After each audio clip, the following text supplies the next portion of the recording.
Oh my dear listener, आप सुन रहे हैं तेरे इश्क में सिर्फ टिनी एफएम जान के साथ। तो अब हम कहानी को आगे बढ़ाते हैं। तो कहानी आगे स्टार्ट करते हैं। नदी में छलांग लगाते ही सब कुछ धुंधला सा हो गया था, जैसे वो अब नदी में ही विलीन हो गई हो। लेकिन कोई था जिसने उसकी जान बचा ली थी। वो उसे अपनी गोद में उठाकर उसे हॉस्पिटल में ले आया। वो हॉस्पिटल के आईसीयू में भर्ती थी। बाहर बैठा हुआ आदमी बस कोयल को यूं ही देखकर प्रार्थना कर रहा था। एक नज़र वो कोयल की ओर देखता, फिर अपने आप को दोषी ठहराते हुए कहने लगा, मुझे तुम्हें कभी भी अकेला छोड़कर नहीं जाना चाहिए था। तुम्हें ऐसी हालत में पहुंचाने वाला कौन है? वो शख्स मैं नहीं जानता हूँ, लेकिन मुझे पहले तुम्हारी ज़िंदगी बचानी है ताकि तुम उससे बदला ले सको। कमज़ोर कोयल बनकर नहीं, बल्कि तुम्हें स्ट्रॉन्ग बनाऊंगा ताकि कोई भी तुम्हें नज़र उठाकर देखने की हिम्मत ना कर सके। कमज़ोर कोयल उसी नदी में प्रवाहित हो गई। पुरानी यादें पीछे छोड़कर तुम्हें ऐसी जगह ले जाऊंगा जहां सिर्फ और सिर्फ तुम्हारी खुशियां हों। कोयल की ज़िंदगी अब उसी नदी में प्रवाहित हो गई थी। लोगों के लिए वो सिर्फ एक उदाहरण बन के रह गई थी, यही कि किसी ऐसे इंसान से कभी नहीं टकराना चाहिए जो उससे ना सिर्फ ताकतवर हो, बल्कि उससे हैसियत में भी बहुत बड़ा हो। 7 साल बाद। कहते हैं अतीत की यादें इंसान के साथ तब तक रहती हैं जब तक उसके जीवन का चक्र समाप्त नहीं होता। वो चाहे जितनी भी दूर भागने की कोशिश करे, लेकिन वो कभी उससे दूर नहीं हो सकता। आज इतने सालों के बाद भी रणविजय राठौर उस रात को नहीं भूल सका था। उसने सोचा भी नहीं था कि उसने कोयल के साथ जो किया उसका पछतावा भी उसे हो सकता है। उसने कोयल को हर जगह ढूंढने की तलाशने की कोशिश की, लेकिन जब उसे उसकी मौत की खबर मिली तो वो सकते में आ गया था। लेकिन कुछ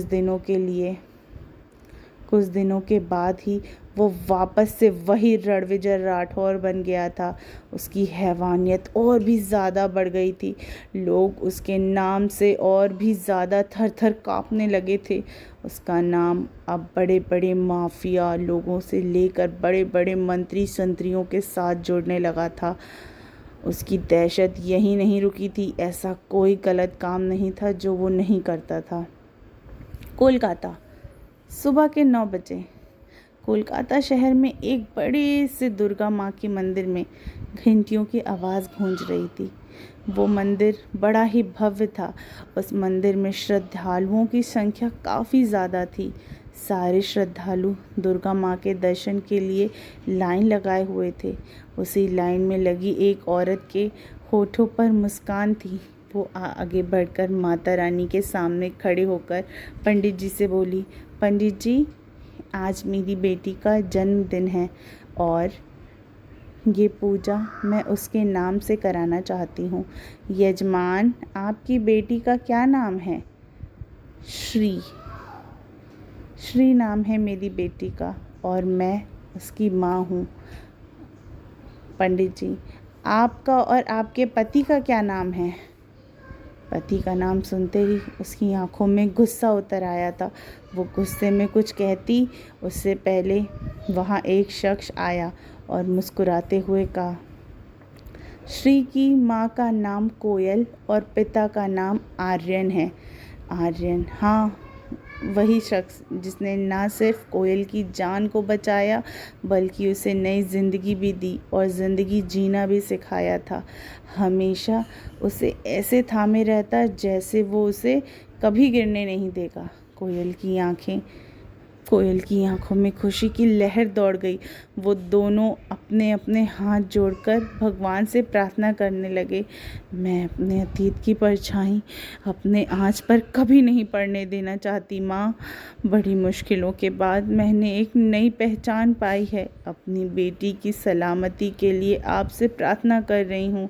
मेरी श्री के जीवन में सिर्फ खुशियाँ हो माँ, सिर्फ खुशियाँ हो। आपको दिल से शुक्रिया अदा करना चाहती हूँ कि मुझे ऐसे शख्स से दोबारा मिलाने के लिए जिसके आने से मेरी ज़िंदगी संवर गई। मैं तो मर गई होती उस दिन, जिस दिन आज भी उस दिन को याद करके मेरी रूह कांपने लगती है। दूसरे को इंसाफ दिलाने में हम ये भूल जाते हैं कि दूसरों को इंसाफ दिलाने में हम ये भूल जाते हैं कि बाहरी दुनिया में हम लड़कर भी नहीं जीत सकते, कि बाहरी दुनिया से हम लड़कर भी जीत सकते हैं, और जब बात अंदर की लड़ाई की हो तो उससे जूझना बहुत मुश्किल होता है। तब हम इतने कमज़ोर पड़ जाते हैं कि सब कुछ खो बैठते हैं। मैं आज कामयाब ज़िंदगी जी तो रही हूँ, लेकिन कुछ अतीत की यादें आज भी मेरा पीछा नहीं छोड़ती।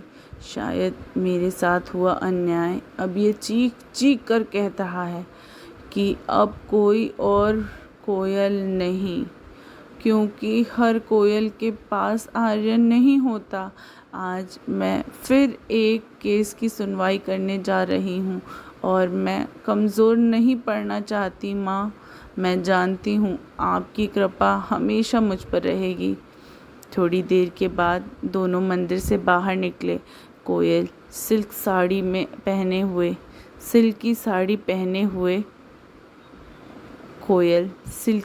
पहने हुई थी, हाथों में लाल चूड़ियाँ, गले में पेंडेंट, माथे में छोटी सी लाल बिंदी।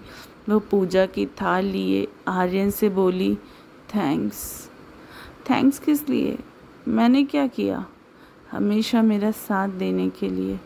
अब तो ये थैंक्स वर्ड भी छोटा पड़ गया है तुम्हारे एहसानों के सामने। कभी कभी सोचती हूँ तुम्हारे एहसानों को कैसे चुकाऊंगी मैं। कैसा एहसान कोयल, तुम्हें छोड़कर जाने वाला मैं ही था। बीती बातों को याद करके सिर्फ दर्द होता है, तो अब इन बातों को यहीं छोड़ देते हैं। आज हमारी प्रिंसेस के बर्थडे पर कोई इमोशनल ड्रामा नहीं क्रिएट करना, नहीं तो वो नाक सिकोड़ते हुए बोलेगी, डैडा मम्मा आई हेट टीयर्स। पूरी फिल्म ही है हमारी बेटी।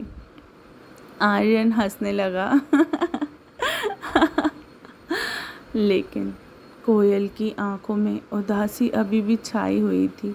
वो अपने कार के पास आकर बोलने लगी, आज मिस्टर मल्होत्रा के बेटे की सुनवाई है। आज ही वो केस सॉल्व करना होगा मुझे। वकील साहिबा, केस की सुनवाई भी हो जाएगी, लेकिन आज कोई केस नहीं।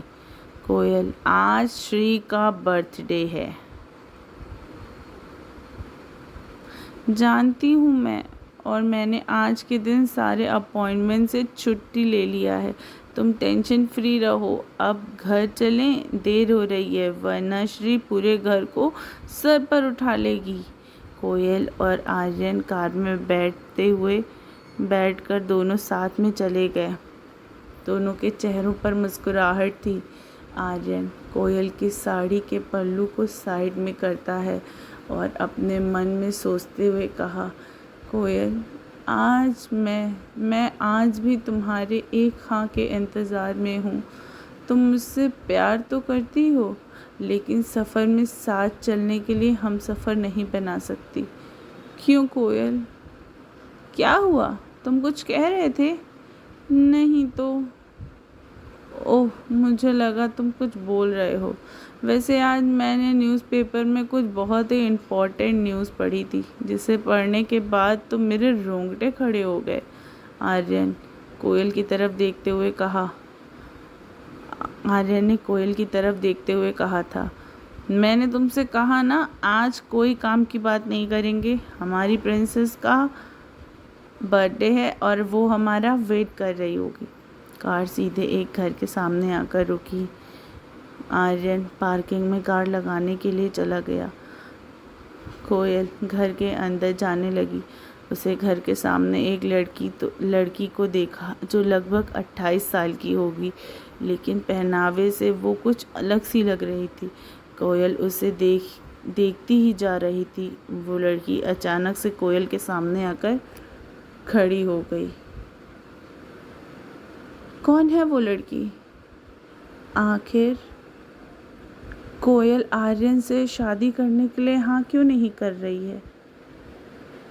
क्या फिर से रणविजय और कोयल की मुलाकात होगी? क्या रणविजय को पता चल पाएगा श्री के बारे में? इन सारे सवालों का जवाब पाने के लिए हमारे साथ यूं ही बने रहिए। मिलती हूँ आपसे अपनी अगली कहानी के अगले भाग में, सिर्फ टिनी FM जान के साथ।